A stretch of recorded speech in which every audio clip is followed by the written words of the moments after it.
Frank Cifaldi, welcome to the Game Informer Show, sir. Hello. What would your title be these days? I am the founder and I don't know what I call myself. I think the executive director of the Video Game History Foundation. We're a nonprofit dedicated to preserving the history of video games by digitizing it and making it available to researchers. Digitizing it? Yeah. What does that mean exactly? Taking things that are physical and making them digital. So if it's like a printed thing, scanning it. If it's a game trapped in a shell, like a cartridge or a CD-ROM or whatever, extracting that data, making sure that it's safe. But a lot of what we do is not so much like the games, because the games are fairly safe. Like anything that came out in a store, like I'm not worried about. What I'm worried about is the more ephemeral material. So a lot of what we do is collect and digitize things like advertising or the materials that, for example, the companies might send you guys as a magazine to promote the game. PR stuff, press releases, official artwork, trailers, things like that. Because I've always believed that preserving a video game is more than just taking that code and making it playable. I think it's, I think a video game is more than that. I think it's the history surrounding it. I think it's the way it was talked about, the way it was received, etc. I'm rambling. No, I love it. I mean, some people might just look at that and say, well, ads that run in a magazine, like what's the big deal? But Sure. Why would that be relevant to the larger story of video games? Well, if you're telling the story of a particular game, for example, knowing all those aspects about it can just, paint it in a whole new light. I'll give you a really good example. Please. I recently, for these guys who were doing a documentary on Earthbound on the Super Nintendo game, I tracked down every review of the game, other than Game Informer's, which I didn't have, ironically. But every other review of Earthbound. And by the way, quick tangent, I just read Game Informer's review of Earthbound this morning. How did we do? What did we give it? You were fair. Okay. Basically everyone hated the graphics back then, and that sort of included you guys. But you gave it like an 80 and 85, and I forget. It was Reiner was on there. Actually. Oh, wow. Okay. Reiner and Andy, and I forget who the third one was. But anyway, so I dug up all the reviews to sort of contextualize Earthbound for these documentarians, because we're all fairly familiar with the ad campaign for Earthbound. This game stinks, and a lot of people were like, "Oh, the marketing is why Earthbound failed." But I just felt like by digging out all the ways that people were talking about the game, we would be able to contextualize how people saw the game back then and how it was reviewed. And as it turns out, most reviewers of that game found the graphics to be childish, to be bad. Like people thought they were just objectively bad graphics, and the sort of general feeling that was that the game was juvenile. And you can sort of take that in a vacuum, and that makes sense, right? But if you start contextualizing the time that they're talking about this game, then you start to realize, like, okay, let's look at the E3 where they debuted Earthbound. Actually, the very first E3 in '95. Sony PlayStation's there, 3D graphics everywhere. The Saturn's there. I think that might have even been when they launched the Saturn. Actually, even if you went to the Nintendo booth, they didn't have the 64 yet, but all their Super Nintendo games were 3D. Like they were all Super FX games, right? Most of which didn't even ship, like Star Fox 2 and FX Fighter. But this is and like Chrono Trigger had just come out too. So like you just think about that context, and it's like, okay, everyone's looking forward. Like 3D's the future, 2D's dying, and this game's not just 2D. It's like flat throwback 2D, right? It's almost nostalgic for 8-bit within the 16-bit era. And I don't understand why it didn't sell. Come on, it's right there. And that's kind of the point. Is like you start building up. You start gathering all this material, and you can contextualize things like that, and you can go, oh, of course, Earthbound didn't sell. Like, how could it have possibly sold in this environment? Like, of course it failed. There's no way you could have marketed this game. And as wonderful as it is, like, no one bought it back then for obvious reasons. And I think that its poor sales at the time, affected the future of that franchise forever. I think you could make a compelling argument that's why we've never seen 3 in English. Yeah. So, the point being that like when you're able to gather all of this material and put it down in front of you, you can start telling these narratives about game history that you couldn't possibly tell by just playing the game. And how long have you been an Earthbound historian then? Specifically Earthbound? No, but like what got you on the track of caring a lot about preserving history in the video game industry? Well, that goes back about 18 years, actually. What really got me going was in my very early days when I got my first computer. This is 1998. I was kind of a latecomer. I'm 34, so I was like 16, 17 or something. I got my first computer, along with it, my first access to the internet. And I hadn't really been playing games for years at that point. I grew up with a Nintendo and a Sega, like everyone did my age. But I kind of grew out of games, I guess, because a lot of people kind of forget this, but there wasn't really like a gamer culture in the early 90s. It was like we were kids, we all had games, and then we did other stuff. But anyway, so I hadn't been playing games for a long time, but I got this computer, and I started just out of nostalgia more than anything, looking up the games I played as a kid, in the same way I looked up the bands that I listened to and things like that. Because the internet's like, suddenly I have the world's knowledge at my fingertips. Remember those early days where you're just sitting there thinking like, okay, what can I search for? Yeah. What? The entire world's open to me. I'm just going to sit here and rack my brain. It's like playing Scribblenauts or something. Right. And then you just go down the endless rabbit hole of a web ring on your favorite subject and read all the fan sites and stuff. But anyway, I was looking up old video games, and I discovered emulation. I discovered that it was possible to download old cartridge games and play them on your computer. And this is still fairly new in 98. Like Nesticle was sort of the big NES emulator at the time. The classy forefather of emulation. Yeah, totally. Yeah, it rhymes with a certain anatomical part that about half of us have, if you don't get the joke. And I think it's comedy, right? Just to be clear, that is the essence of comedy. Yes. Rhyming it with a body part. Yeah, absolutely. Okay, cool. And I thought this was great. I thought this was magic. I still think it's magic to play these cartridge games, on a system they're not made for. And so I started playing the games that I grew up with. I started playing the games that I'd only read about in like Nintendo Power and stuff. Not in Game Informer. I didn't have a subscription. Cool, thanks. I don't know if anyone on the West Coast did in the early 90s. I have no idea. We need the historians in here for that. Yeah. So I started really exploring the catalog. I started looking at the games that came out in Japan, and then I started, just sort of deep diving and getting into it as a teenager does, right? With anything they're interested in. At least I did. Sure. Any band I was into, I was like, I must hear all the B-sides to understand it. So I just sort of started getting really interested in, well, where do these images come from that I'm downloading? And I sort of discovered the like ROM/emulation scene and started hanging out in IRC chat rooms and stuff. And sorry, they're not chat rooms, they're channels, IRC channels, which are still around. I believe Twitch's chat system is just IRC. Oh, weird. Anyway, and I just kind of got into it and started discovering that there were still cartridges that you couldn't download yet. And I just got involved in tracking down like the last games that you couldn't download yet for the NES and some other systems, but mostly the NES, and contributing in that way. I ran a ROM site in like 2000 or something. Are you ever worried there's a SWAT team that's going to bust in through the door at any second, take you out? It hasn't happened yet. Okay. And here I am shipping video games, so I think I'm okay.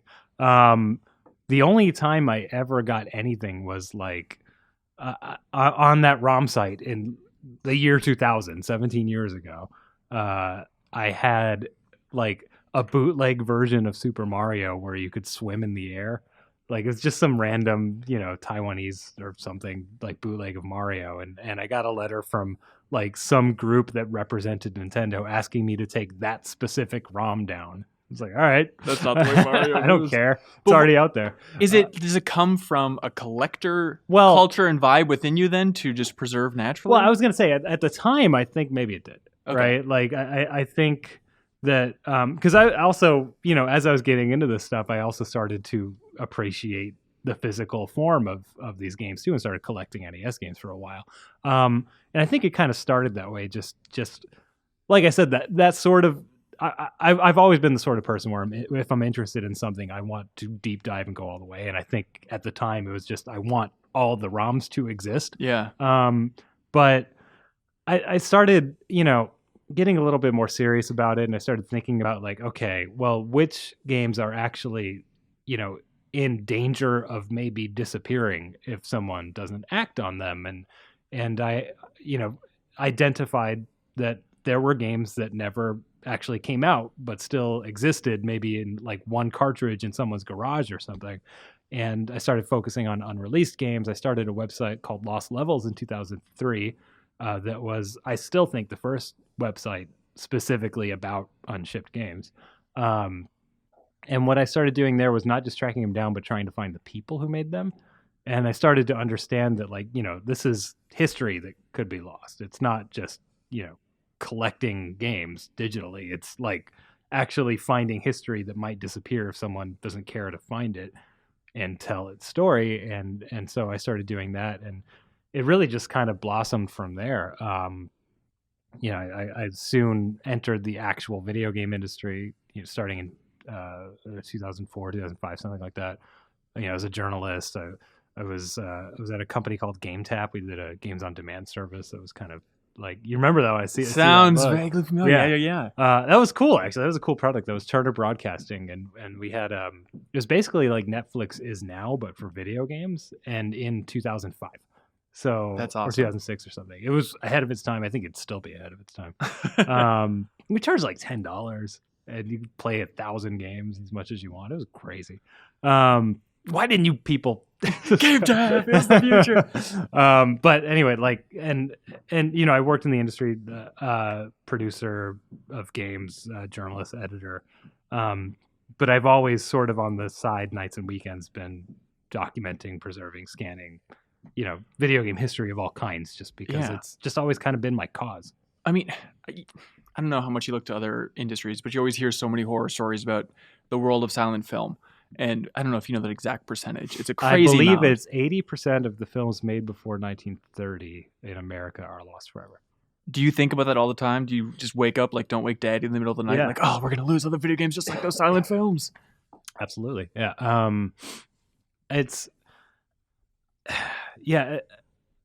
There are games that can be lost, right? And when it comes to unreleased games, I just kind of write them all off, and it's just a nice surprise if we find them. You know what I mean? But there are games that were actually sold to people that I'm sure are still lost. I know that, for example, there's the Game Preservation Society in Japan.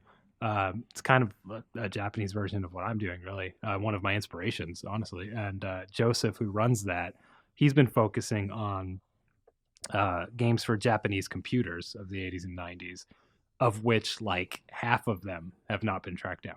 Oh, wow. Because there are various reasons, but I suspect the main one being that there's culturally people don't share files as much in Japan. It's kind of seen as a cultural taboo to pirate software, I think, and to share things. So where is it then? Is it just sitting in some storage facility somewhere in Tokyo? The lost games? Yeah. That might be gone. They might all be in landfills at this point. I mean, like, Joseph has been collecting for, I want to say like at least a decade now, and he's made, major headway into finding games that don't exist anywhere else. But you got to remember the early days of computer games. It's like discs sold, in local shops in baggies. Like a lot of these games it's much like film, right? You brought up film earlier, a silent film. The reason they're lost isn't, the reason they're lost is because no one saw the potential for making money off these films again once they were shown once. There wasn't like television rights. There weren't DVDs or anything. It's the 1920s. Yeah. And so companies would make these movies. They'd run them in theaters, and that would be it. There might be a repeat showing next summer or something, but really the only time you make money on a movie in the 20s is when you show it in theaters, and that's it. Yeah. So there was no reason to keep these things around. And in fact, there were many reasons not to keep them around, including flammability of nitrate and the cost of storage. So that's why most of these movies are gone. So I bring that up just because you think about computer disc games in the 80s. It's like once you no longer had your PC 88 or whatever in Japan, it's why would you keep the discs? You're not going to keep your old computer around. This is what I'm trying to wrap my mind around with your work. Yeah. Is just what mindset should we be in? Is it always just zooming out as much as possible, think about big perspective? Because it's always the case. It's basically just home movies. Yeah. The crap that you would never think is important, I'm going to mess around with this VHS camera. It turns out 20 years from now, that's gold. Right. Just filming around, messing around with friends, siblings, like that is exactly what you want. But at the time, you just never think of it. Right. And so what is the lesson for today? How can we frame our mind correctly so that we're doing the best job of preserving everything known to man, and then nothing will ever die and we'll all live forever? I don't have the exact answer you want for that. And in fact, what I often have to admit is that for current video game stuff, I don't really have an answer. And I should, but I've kind of sequestered myself in the old stuff. You know what I mean? Yeah. It's like that's what I personally am good at. Like I'm able to recognize what material may have existed in the 80s and 90s and where it might potentially be and what format it was in and how to best archive that stuff. Do you ever worry that you're too zoomed in because of your own nostalgia? Well, I think I'm at peace with I myself personally being too zoomed in. Like I think everyone, I don't think it's wrong to have a specialty. You know what I mean? Like if I were to expand myself and what I'm personally capable of, I think I'd lose something.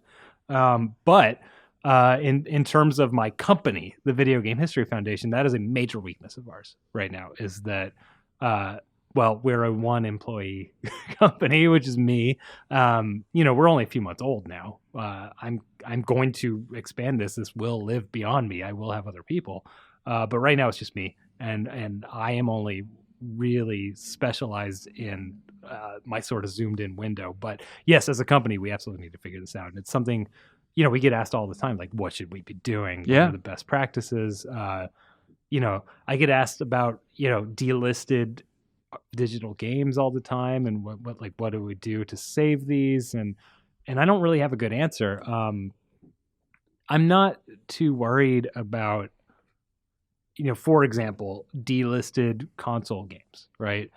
I'm not too worried about those existing, at least like the last patched version of them, because unless like no one bought the game, like piracy tends to solve those problems. What about the mobile realm? We were just talking about it on last week's podcast. That's huge. That's where I'm afraid. Yeah. Like I don't.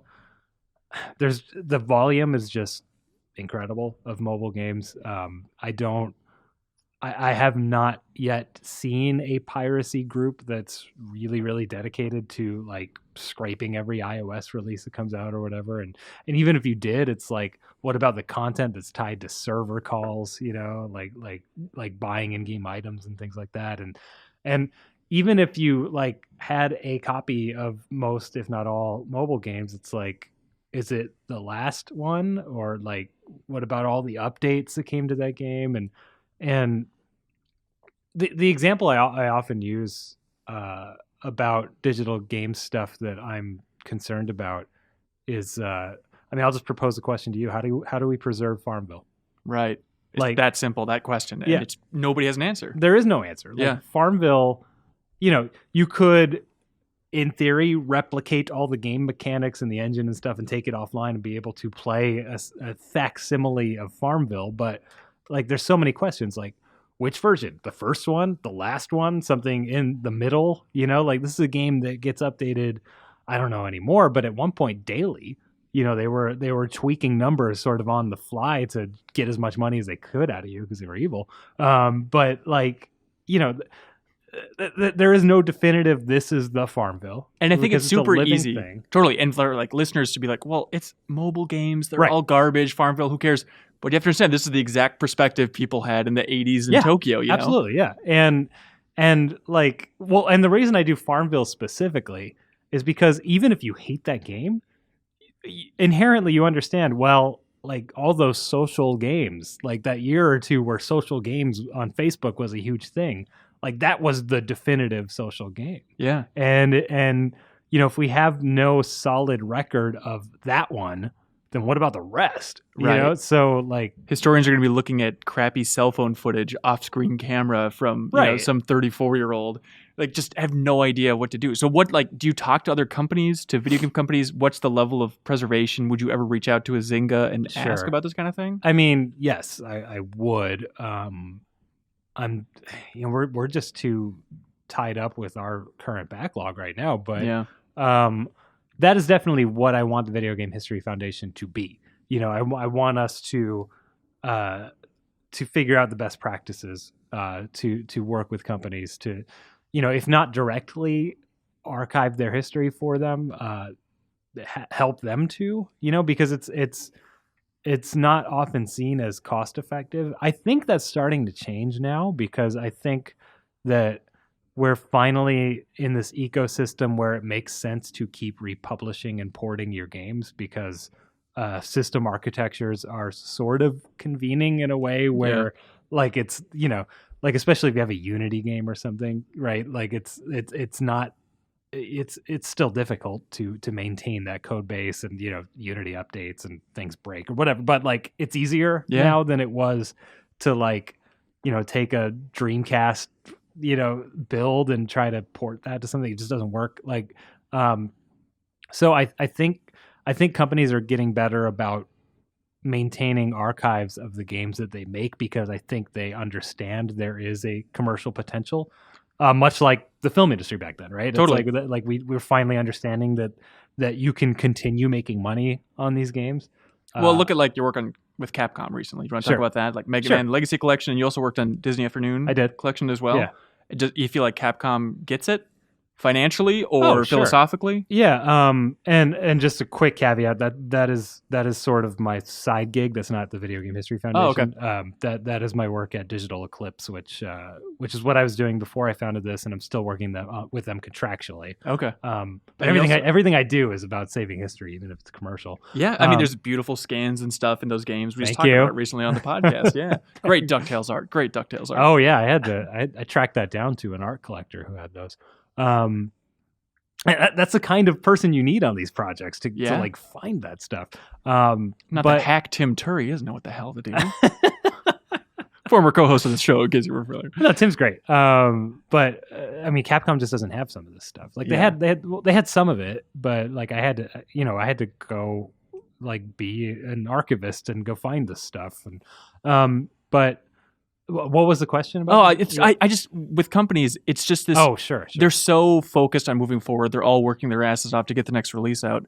But all the times when I visit studios, you know, a company like Naughty Dog will be like, oh yeah, I think we have a closet somewhere around here where we have some of the original design work from, you know, Jason and Andy's early days at the studio, or even like I remember going to Crystal Dynamics for the Tomb Raider story. They're like, yeah, we have the raw recording of Gex's VO from Dana Gould. I know I saw that recently. I don't really remember where. Right. And then, of course, when we're only at the studio for like a day and a half, it's just impossible to be like, okay, forget about Rise of the Tomb Raider. Let's go focus on those Gex tapes. Like, they don't give a shit. They're not going to go out of their way to help you. Yeah. Is that a constant frustration? Just people not focusing enough on the history? Not enough history nerds out there? Well, you know, the positive side of the kind of work that I did with Capcom is that it was a commercial product, so they were inspired to go digging. And actually, Capcom Japan was able to dig out some really cool stuff. Like, I don't know if you went through that museum too much in Disney Afternoon, but we had things like storyboards from the shows. Yeah. And that was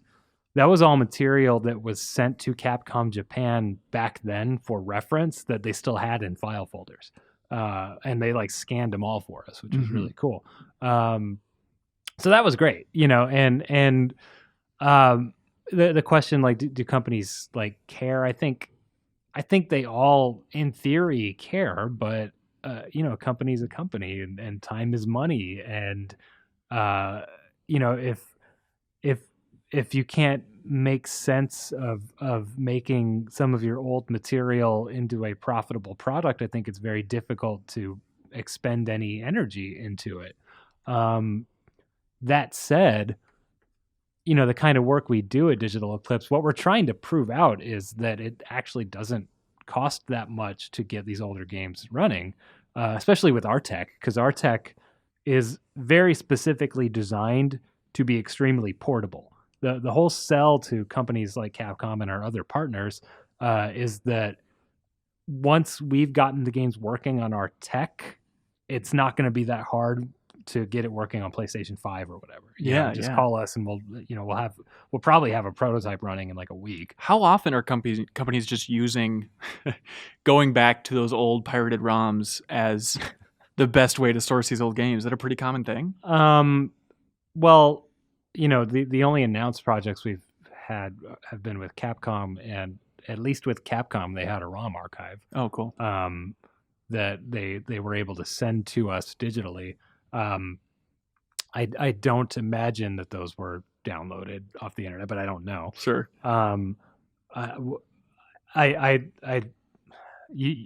You might be referring to something that I've been quoted about with Nintendo. Oh, I don't know this. Actually. Oh, you don't know? Okay. No. I gave a talk at GDC last year about Digital Eclipse and sort of some of the work we did on Legacy Collection, and the crux of my argument was that we don't embrace software emulation as a tool in the commercial video game industry, because instead of embracing it early on, we demonized it. And the argument I was kind of making is that Nintendo and Sony sort of led the argument in the late 90s that emulation is a threat as opposed to a tool, and that we still demonize and think of emulation as being sort of like a bootleg knockoff way of playing a game, as opposed to being what it is, which is the most efficient and safe tool for getting an older game to run on modern technology. Like, there is no, like, you give me the source code for these old Nintendo games, and like we spend time porting them, it's going to cost like 6 times as much, and there's going to be new bugs. Like, we're going to break something. Like, you look at some NES games that are on mobile or whatever, like you'll find, where they made a traditional porting attempt as opposed to an emulation like attempt like we did, and it'll be like, why is he jump funny? Like, why is the boss behaving differently? And it's like, emulation is the best way to get these games out. And Nintendo, I think, led that sort of PR campaign against emulation. You'll still find language on Nintendo.com in their legal section about how emulation is the biggest threat to the video game industry. And the 90s. Not to defend corporations, but surely they've lost a lot of money to it over the years. It's great from a historical perspective, but financially they're a business, right? They have to squash it. But they've also benefited from it. And I think substantial excuse me.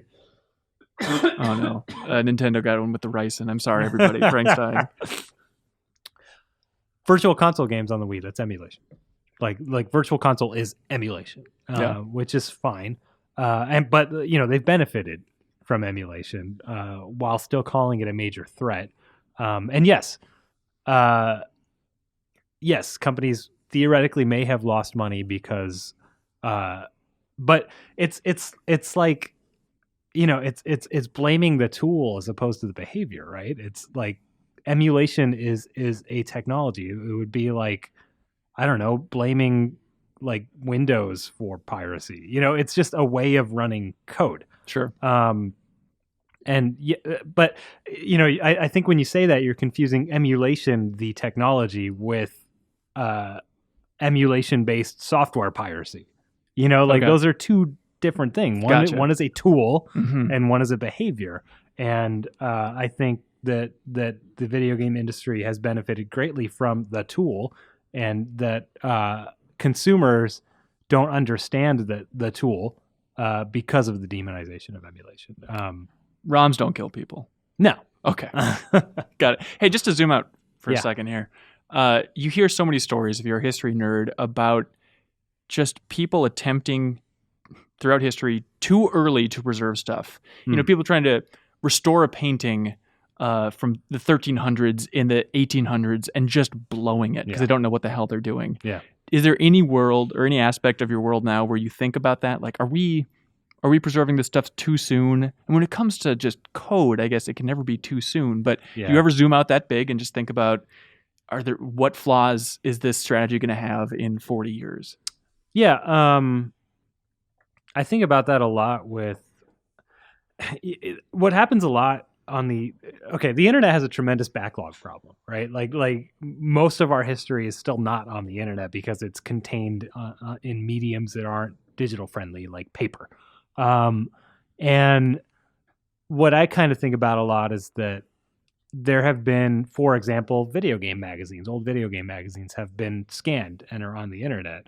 But to what you were saying about maybe doing it too early and not in a way that the future will look kindly on, a lot of things that we scanned and put on the internet, are sort of low DPI and JPEG compressed and they're not high enough resolution to, for example, like make a 1-to-1 copy of that magazine, right? And that's sort of an easy example. Another one would be something that we focus on a lot in the foundation are the digital materials that a company would send to the press. I talked about this earlier at the beginning of the show. And for example, like, I'll have a CD that was sent. A really good example was one that I have for, a really good one is I have an optical disc that has screenshots of Ocarina of Time like a year before it came out or something, right? Like really early screenshots. Yeah. Direct feed from Nintendo. And those screenshots exist on the internet, but at like half the size because it's like the 90s, and bandwidth is an issue. Yeah. And JPEG compression isn't very good yet. And we talked about it earlier, off camera, but having the huge GameSpot logo over 1/4 of the JPEG. Yeah. So like that, while some of this material exists and is accessible, it's damaged. Mm-hmm. And so, that's an example where, that stuff is digitized, but not in a future-proof way. And it requires someone like me digging up a magneto-optical disc, which is a format I wasn't even familiar with before I started doing this kind of work. And then I luckily just have a volunteer locally near me who just really likes recovering data off of discs. So that is a lovable, specific kind of nerd that you need for this. So into it, yeah. And it's not like even specifically video games. He just likes recovering data off of discs. He loves floppy things and anything sort of magnetic media. He's totally into. So I was able to go to his house and recover these images off of this disc that I basically stole from the trash when I worked at 1UP back in the day. That was sent to EGM back in '97.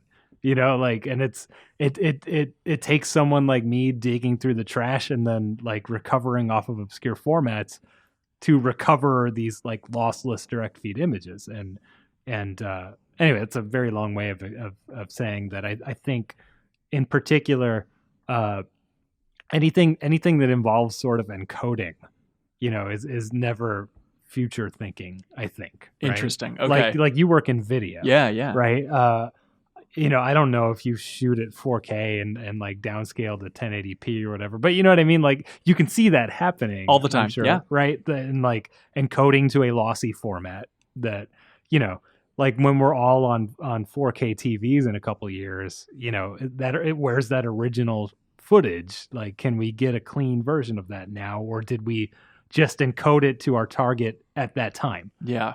So that's a sort of archiving that could be like too early to your point. And what we try to do, Video Game History Foundation, we have this notion of building a digital library of this material that we're archiving. And what we try to do is always have a, close to the source as we can version of a file. So like if I'm scanning something, it's like, all right, here's the 800 PPI TIFF off the scanner. I'm never going to touch that again.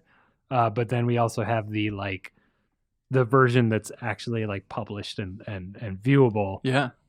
Which would be like, okay, I've taken that, I've descreened it, I've color corrected it, I've crunched it down to 300 DPI, which is, you know, still huge, but manageable. Yeah. You know, so like, you know, our way of dealing with that is try to always keep the lossless stuff somewhere, but then have the target modern version. And so 20 years from now, if someone needs that ad and like, or the, you know, the flyer that we scanned that was from an archive that only one exists anymore, and that archive like burned in a fire or something, and the only, you know what I mean, like the only remaining version of that flyer is the scan we made, I can go retrieve the lossless one and you know, republish it in its native 800 PPI or whatever. You're so lucky you're working with images, because with video it drives me nuts, because there's been so many cover story trips where it's just all the footage, like, all right, just have to delete it. We just do not have there's no room. Yeah. And it just kills me. It's like, oh, there's so many good little like Todd Howard moments. I still have like the raw footage from Todd Howard giving a tour of like Skyrim's development and stuff. Where it's like, well, I can't ever get rid of that. Or even just, I was going back through E3 stuff, and it's like, oh, I have E3 footage of Jason Jones showing off Destiny for the first time at E3. Right. It's like, I just have to hang on to that forever, I guess. But you just don't know what's going to be magical until it's too late. Yeah, and that's, you know,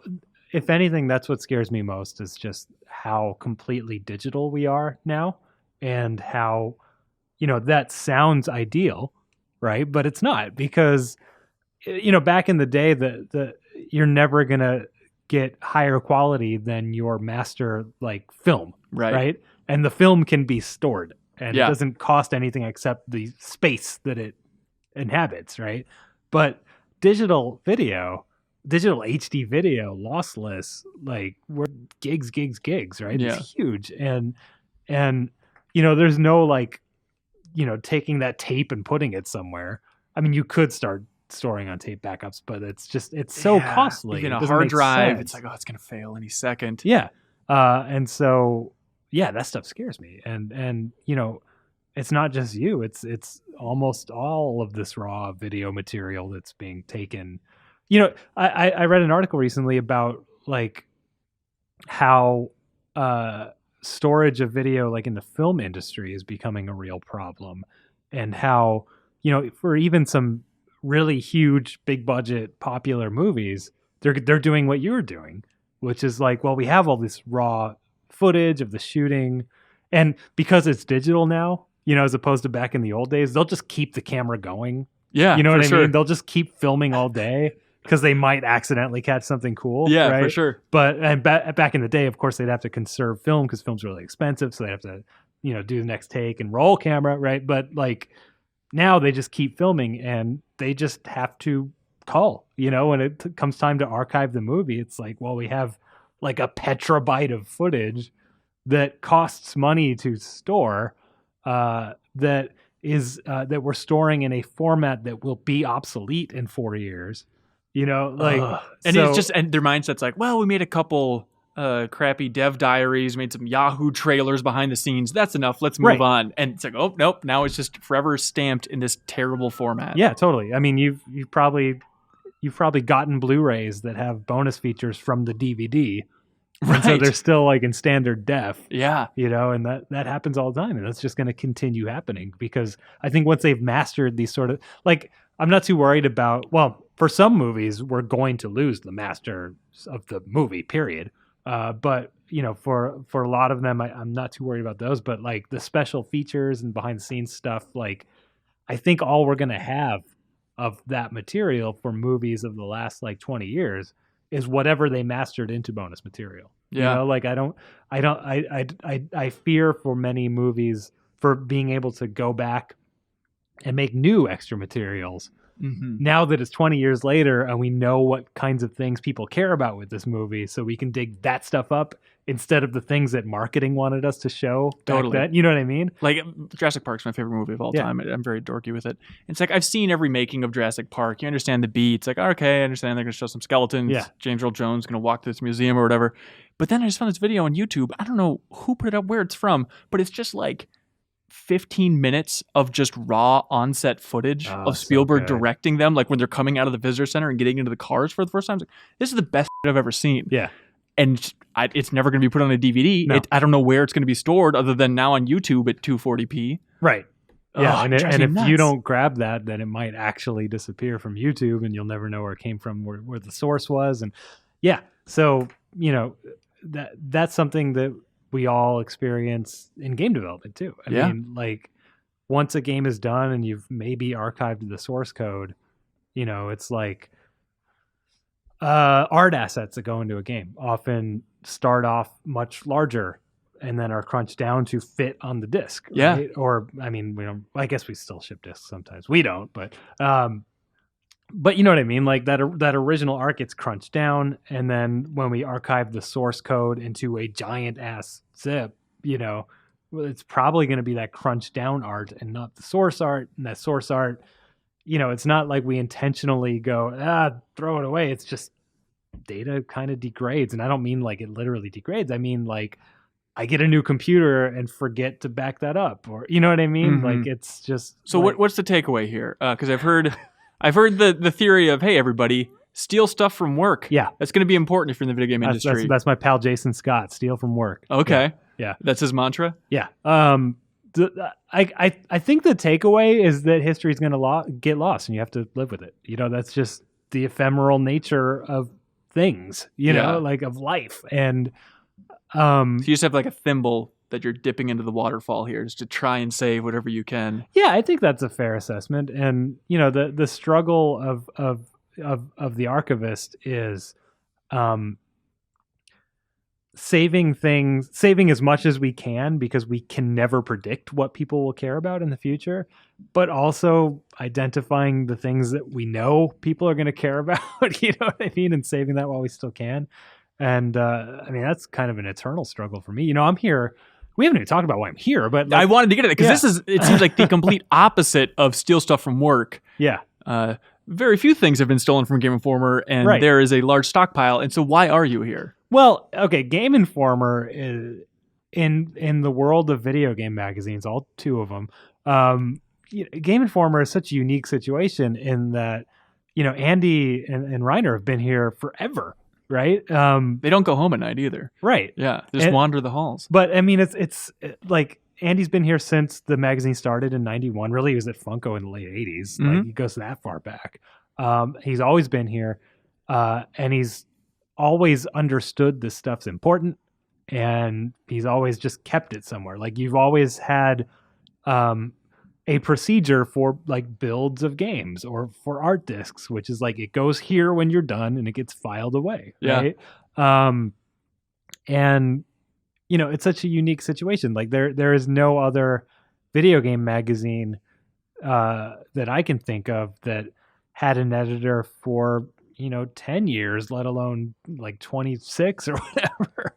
26 that's always in the same mindset of just who knows if it comes from this collector's part within him. I know he's a completionist at heart. Right. But he's just had that his entire life. And it just is this perfect blend in this one place in Minnesota. Yeah. Right. And it's like you haven't had to move very often. Just once, yeah. Yeah. And you're in Minneapolis, where real estate is, at least compared to where I am in California, very cheap.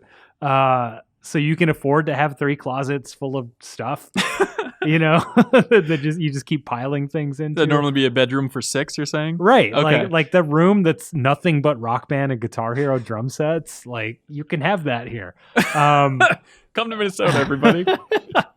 You really need to clean that room.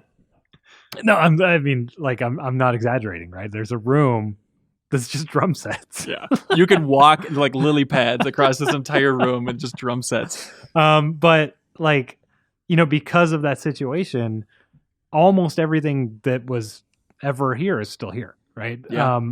Some things are gone. Like I talked to Andy about how when the magazine was all analog, and had to be shot on film, like that film's gone, and that was a space issue, and that's unfortunate because that was actually like very significant space.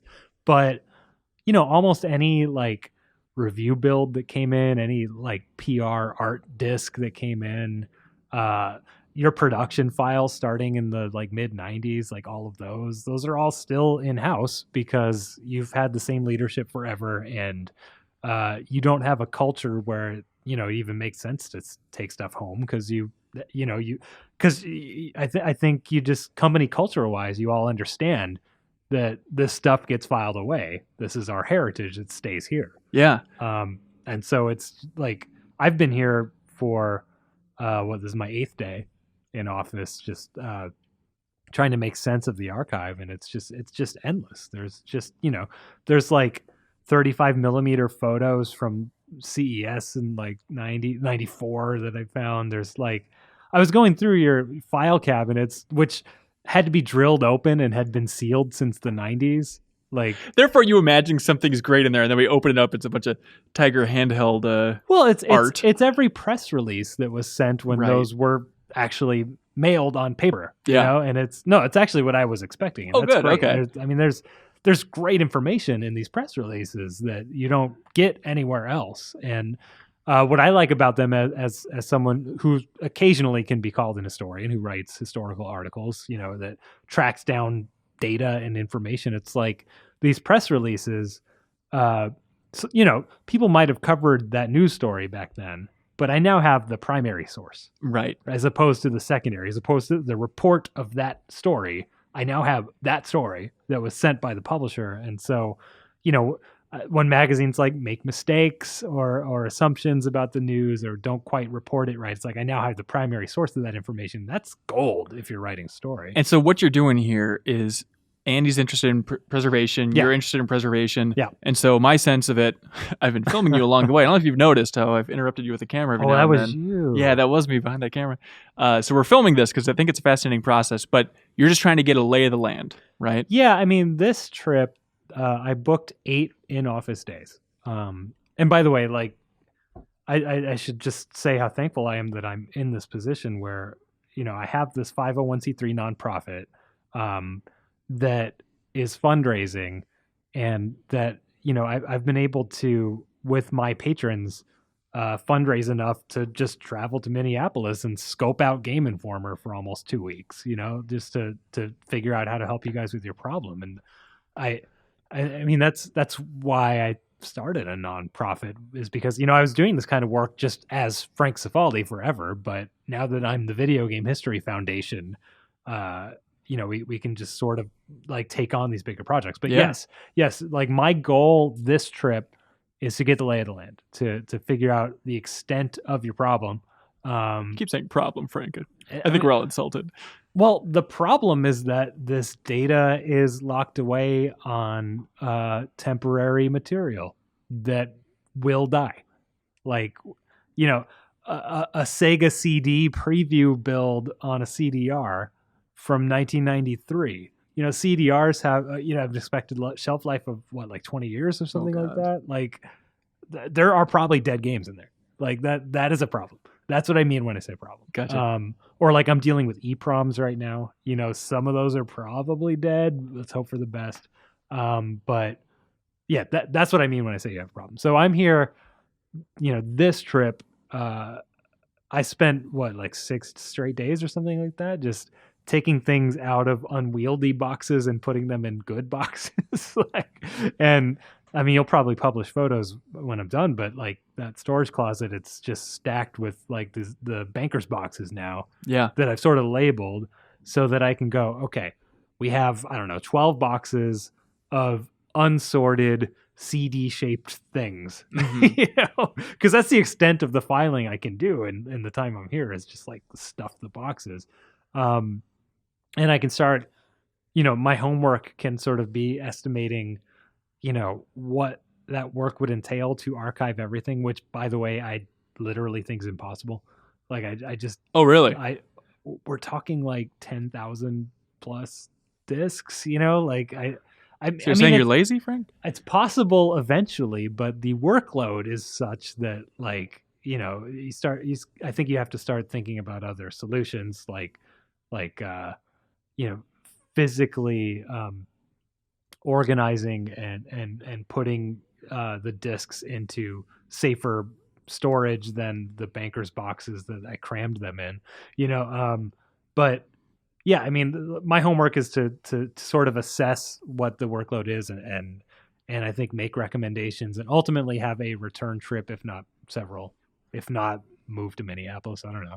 That sounds good. Yeah, you're welcome to just camp out. We actually have a beautiful rock band room. Oh yeah, the drums. Yeah, you really should check it out for a living kind situation. of like squeeze in between the drum legs. That's so beautiful. Get out of here, Aerosmith guitar. Trying to sleep. So yeah, just trying to get lay of the land. Yeah. What we're gonna do with all this stuff. Much. Yeah, so much. And of course the classic temptation is just, oh, what gems do we have? What unreleased stuff is in there? Right. Like anytime anyone comes to visit me, which by the way isn't often enough. Very long. Really? We're not trying to disturb you. I understand you have a lot to do down there, Frank. Like every time someone comes and visits, like, have you found anything? And yeah, totally. Like, I would love to like dig through and find things, but I'm still just like, I can't even look at the discs. Or it's like when you were a kid and you'd have to clean your room and you'd find a cool toy and you'd stop and play with it. Like you just can't. Yeah. Or it'll never get done. So, like I have now filled all these boxes. I'm kind of done with that, and I've got 3 days left. And what I'm choosing to focus on before I leave are the ROMs, as in the physical chips with pins on them. There's a lot of unlabeled stuff. Yeah. And what I'm focused on is well, first of all, identifying what they are. Second, storing them and labeling them in a safe way. Like I've got anti-static bags coming in. And somewhere in there, like cleaning them, because they not that it's like anyone's fault, but they were not stored in an archival way. They were, when companies would send these ROMs, you'd pop them on the boards for your Sega Genesis or whatever, you play the game, and then you take the ROMs off and store them. And the way they were stored was they were crammed together and taped. And so now all of the pins have tape residue, making them very difficult to extract data from, because to extract data from an EEPROM, you are connecting to the pins. Right. You are making metal connections to the pins and reading off of them. Look, Frank, no one's perfect. I don't know what to tell you. We thought it was a good idea, apparently. No, and it's better than literally any other publication did. All right, we'll take that. Sure. I mean, like, you actually kept the stuff. Yeah. So, part of what I'm doing, you probably saw, I have rubbing alcohol in a cup and a toothbrush, and I'm just like kind of getting some of the gum off that I can, and then I got to kind of like fingernail it or have a paper towel. But cleaning them up, bending back all the pins that got bent over the years. You saw the terrible shape of Booger Man that I showed you. Poor Booger Man. I don't know if he's gonna make it. That heart rate monitor is not looking great for Booger Man. But what I want to do with the rest of my time here is try to extract the data off of those EEPROMs, because of all the temporary media here, that's the one that I'm most concerned with. Okay. Like static electricity could kill those games. UV light could kill them. Like, so. Yeah, and I don't know, my sweet spot is just finding those early preview builds, or obviously unreleased games. And we're not getting into specifics yet, but we just imagine, it feels like a certain investigation where there's a lot of smoke but no fire yet. Where it's like, it seems like it's ripe. It's like there should be life on this planet. The ingredients are right, but we just haven't gotten that microscope out to look yet. It is statistically likely that we will eventually find something that no one's ever seen before. Like, we have to. And we've already dug out unreleased games that I happen to see when taking big piles and putting them in boxes. I go, oh, that one, Yeah. So, we've dug out a few already. Like, we have a Game Gear game that no one's seen that doesn't boot. Yeah, just think of that. How tempting for everybody out there.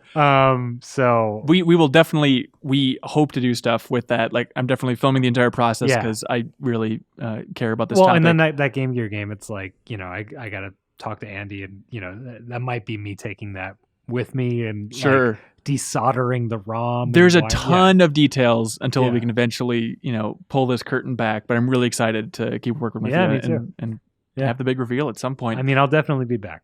I hope so. I have to, because there's just, I barely scratched the surface of digging through 5 file cabinets full of paper, and like, that's my jam, is paperwork. So if people want to follow you, people or care about this topic, do you have a link for the Patreon, or what should they Google here?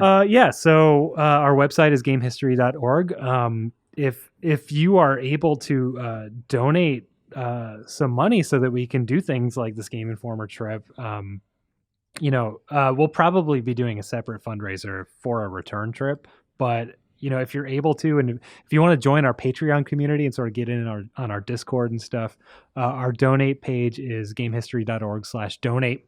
That'll allow you to donate through Patreon or PayPal or credit card. And, so far, all of your money has just gone to our expenses for doing this kind of work. Eventually, I'll pay myself, but I haven't really been able to yet because I took a trip to Minneapolis. Sorry, it's not that affordable after all. Well, hey, Frank, you're doing the Lord's work. Thank you for standing up for video game history when very few other people are interested in that. So thank you for being passionate about it. I'm going to correct you quickly, which is that I think a lot of people care about it. It's just a very difficult thing to approach. To devote your life to. To devote your life to, for sure. And I mean, I come across people all the time who are just like, how can I help? How can I help? Yeah. And I will figure that out and get back to all of you. I don't know yet. Perfect. Well, hey, thanks a lot for your time, man. Thanks. Thank you so much for watching this excerpt from the Game Informer Show podcast. You can subscribe to the audio version and listen to new episodes airing every Thursday. We cover big games on the horizon, games that we've just reviewed. We have long-form developer interviews, a lot of fun stuff. So check it out every Thursday.